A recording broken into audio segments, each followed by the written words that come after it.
Oke, jadi baik. Perkenalkan, nama lengkap saya Fitri Kartika Chandra. Saya dari kelas 2C. Jadi di sini saya ingin menjelaskan beberapa tahap-tahap perkembangan dalam peserta didik. Nah, tahap-tahap perkembangan peserta didik itu sendiri ada tahap-tahap perkembangan manusia menurut pandangan psikolog. Jadi tahap-tahap perkembangan manusia menurut para psikologi itu berbeda-beda. Contohnya saya ambil dari Rousseau ini. Jadi uh, Rousseau ini membagi tahap perkembangan manusia menjadi 4 tahap. 4 tahap apa saja itu? Yang pertama adalah masa bayi, dari 0 sampai 2 tahun. Jadi masa bayi mengalami dunia langsung lewat indranya. Mereka tidak mengetahui ide atau pemikiran apapun. Mereka hanya merasakan panas, dingin, enak, atau sakit. Mereka menggunakan gramatika sendiri ketika berkomunikasi dengan orang dewasa. Mungkin mereka memperbaiki pengertian mereka sendiri meskipun orang lain tidak memperbaikinya. Mungkin mereka berbicara yang kita tidak mengerti, tapi kita tahu apa yang mereka inginkan. Kemudian yang kedua adalah masa kanak-kanak awal dari usia 2 tahun sampai 12 tahun. Nah, masa ini dimulai ketika anak mulai memiliki independensi baru. Mereka sudah bisa berjalan, berbicara, ataupun makan sendiri, ataupun belajar untuk memberitahukan kepada orang tua mereka apa yang mereka inginkan, dan berlarian ke sana kemari. Jadi anak masih melekat pada hal-hal yang baru, hal-hal yang mereka ingin tahu. Nah, mereka belum mampu memahami hal-hal yang bersifat abstrak, dan pemikiran mereka masih terbatas pada hal-hal yang bersifat pra-operasional dan operasional konkret. Nah, biasanya di usia ini tuh mereka lagi belajar untuk mencari tahu sesuatu, lebih banyak pertanyaan. Seperti pertanyaan ketika, kenapa bebek punya kaki 2? Ya karena sudah diciptakan seperti itu. Kenapa diciptakan bebek punya kaki 2? Nah, di usia-usia ini mereka lebih banyak pertanyaan yang bikin kepala sakit. Kemudian ada yang namanya masa, dan yang ketiga ini masa kanak-kanak.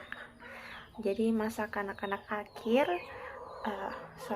yang ketiga ini adalah masa kanak-kanak akhir usia 12 sampai 15 tahun.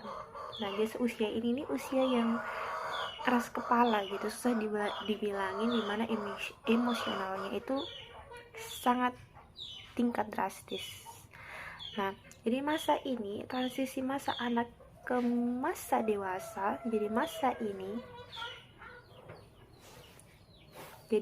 ini dimana anak hanya memperhatikan apa yang berguna bagi dirinya saja, dari mereka yang memiliki kepedulian terhadap menjaga hubungan dengan orang lain. Ya, itu bisa dibilang mereka adalah di usia-usia masa kanak-kanak akhir ini, mereka adalah orang yang egois.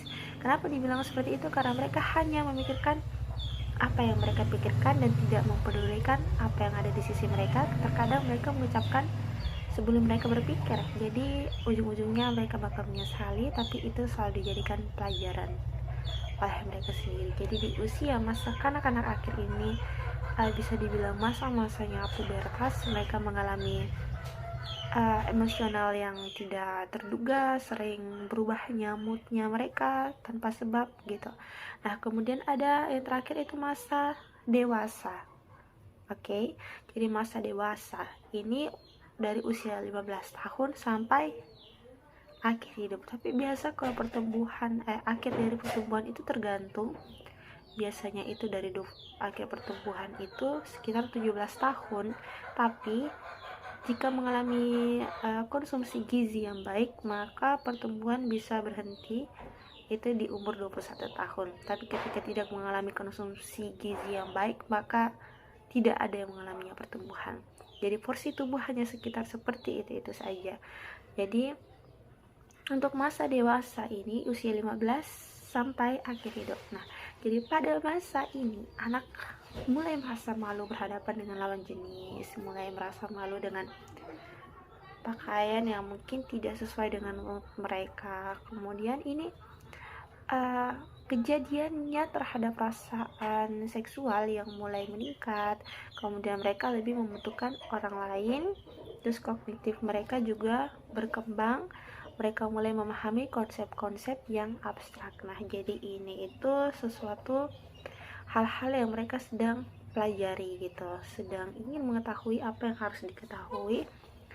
Di sini mereka sudah mengetahui mana hal baik dan mana yang hal buruk. Nah, kemudian manusia juga diajarkan dalam ajaran Islam, bukan hanya dari para atau dari teori psikologi. Nah, kemudian Islam membicarakan tahapan perkembangan manusia dalam Al-Quran dan hadis-hadis Rasul yang tertera pada Quran surah Al-Mu'minin 23 ayat 13 sampai 14.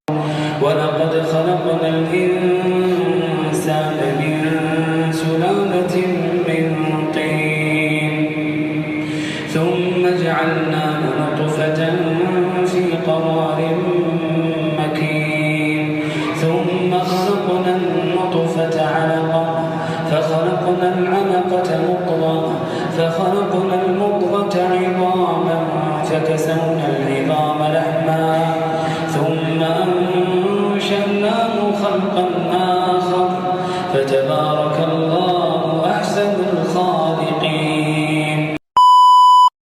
Oke, jadi baik, saya rasa sekian dan terima kasih sudah mendengarkan penjelasan saya tentang tahapan perkembangan peserta didik. Jadi terima kasih telah menonton video saya.